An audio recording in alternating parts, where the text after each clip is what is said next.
you are unusually fearless and willing to go in the face of other people telling you something is crazy. And I know a lot of pretty crazy people, you still stand out. Where does that come from, or how do you think about making a decision when everyone tells you this is a crazy idea? Or where do you get the internal strength to do that?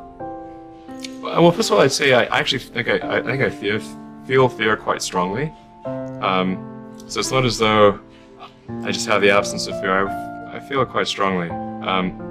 But there are just times when something is important enough, you believe in it enough, that you do it in spite of fear.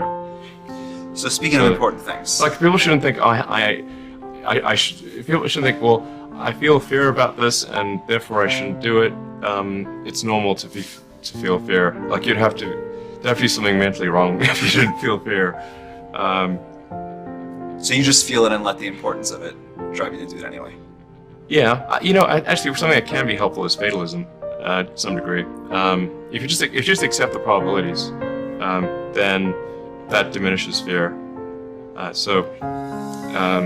When starting SpaceX, I thought the odds of success were less than 10%. And I just accepted that actually probably I would just lose everything. But that maybe would make some progress. If we could just move the ball forward, even if we died, maybe some other company could pick up the baton and keep moving it forward, so that would still do some good. Yeah, same with Tesla. I thought the odds of a car company succeeding were extremely low. Just enough. Like, living by somebody else's rules is a humongous mistake. I've just literally sat down with 5 people under the age of 27, and it's so refreshing. It is so refreshing. If you have not jumped on the bandwagon of doing exactly what the you want to do, which is skiing for the next 3 years, or working at a job that's not what your parents want or what society wants, this video is just called enough. Enough. Make this little 1-2 minute video, depends on when I finish, the piece of content that gets you to stand up and take life by its throat. Do something. Stop being scared. Stop letting the way you were raised, the fear as an offense, take that away. Let me be the person. I'll take the blame. I loved that some of my employees are like, my parents don't love what you're saying. Good, parents, because if you are playing defense and if you are living a life where your kids' lives are the way you're being fulfilled, you're a loser, parents. And so enough parents imposing their way. You want your kids to be happy on your terms. Enough the kid that's sitting right now at a desk and saw this in a feed and you hate your job. Enough. Stand up, get the out of here, and do you. Live your life. You got one life. Do something about it. You said what makes you different makes you great. Where does that advice come from when you talk to people? Well, I mean, I think that the most obvious one really, obviously, is being a girl. So when I was younger and like living in England and kind of early teen years, I don't think I didn't care that I was a girl. I just didn't want to make it real obvious. I mean, I didn't want it to stand out, you know. I didn't wear nail polish because when I talk about the race car, I didn't want them looking at my hands and seeing pink fingernails. You know, I didn't, wear pink and purple and make it really flashy and obvious. No hearts and bows, and just kind of wanted to blend in. You're describing my 7-year-old daughter. Am I really? Hearts and bows, or didn't want to wear hearts and bows? She's now rejecting them, but she was all in them, so.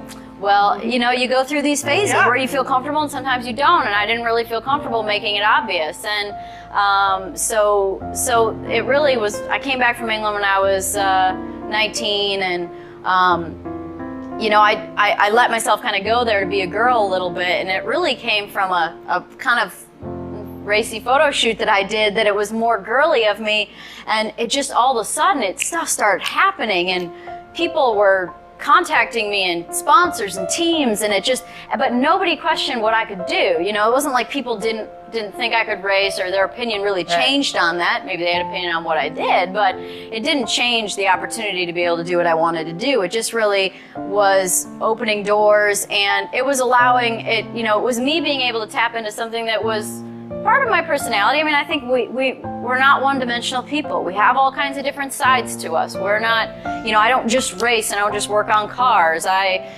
race and I like to cook and I like to travel and I like to look pretty and I like to get dressed up and I like hair and makeup and I like all those other things. So it was kind of a way for me it was an extension of me, but it was celebrated. So success came to you as you embraced who you were. Exactly. So, sometimes I really feel that whatever it is that's the most different about you is probably the most important and the most special and the most useful. I think the one thing that discipline definitely does help you with is it helps you get things done. And when you get things done, when you actually do things, you have more success.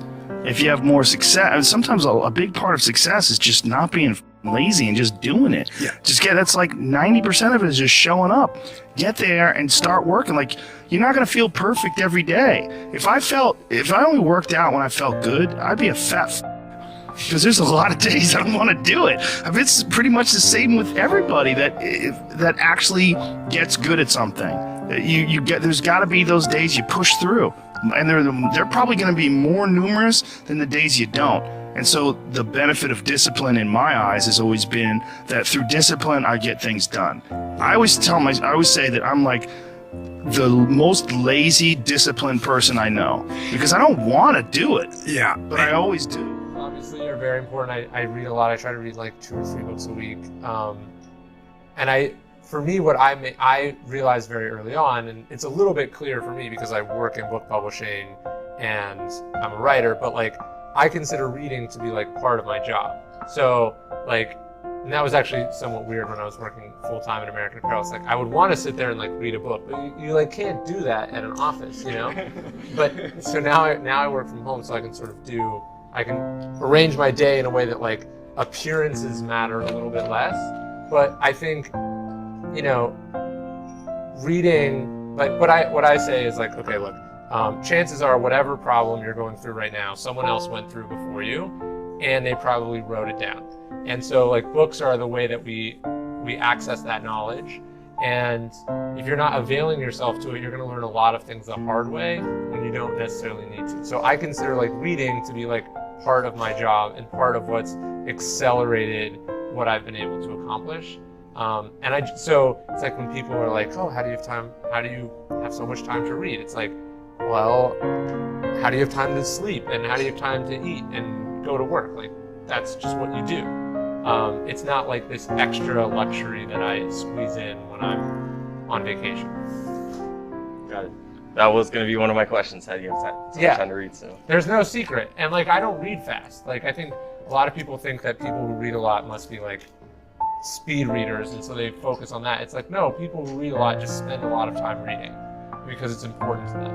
And that's sort of the distinction that I see. Most people do a lot of talking and most people don't put in the effort. There's nothing you can accomplish in life with the right amount of work. The challenge is, are you willing to do the work? And the reality is most people aren't, but that's the opportunity, right? It's like people at school. Most people are lazy, right? They barely get through it, and so that creates opportunity. I tell my kids that A, if they want something, they're going to have to earn it. Yeah. And B, if they don't work hard enough to earn it, I'm going to sell them off as medical experiments. That's the line in our house, right? I'm going to sell you off as medical experiments. You need money? Okay, we'll sell you off as a medical experiment. We can get you money that way. I'll go give blood. Dad, I'm 7. I don't care. So I'm gonna go hard no matter what, because I gotta feed my family. Yeah. And I gotta feed myself. And if you notice on my Snap, I'm trying to make it super clear. When I get something to eat, it costs money to eat. Right. Like, you gotta pay the bill. Like, if it's a cheeseburger, it's $5, it's $5. If it's a filet mignon, it's $35. God forbid you want a lobster. Right. It's $45. And this is food, guess what? And I try to tell the young girl, I don't know why they're not telling them. Yeah. It costs money to eat. Right. So guess what you gotta do? You gotta get money. Yeah. See, that makes me mad that people try to discourage people from getting money. Like it's a problem. I didn't create the system. Right. If it was free, I would thank you. You know what I'm saying? And then, so what I'm trying to say is we have to hustle. We have to get money. Like, you know, teach the young world, work hard, strive hard. It's okay.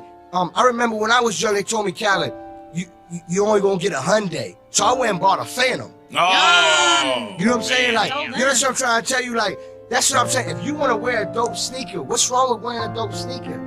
That would cost money? Okay. Right. Great. Work hard. Like, what's But they the don't problem? want us to wear dope sneakers. They don't. That's the major key. They don't want us to. So I'm letting you know straight up. They don't want Big Boy to have the #1 morning show in the country. God damn it. You know what I'm saying? But guess what? We got the #1 show in the country.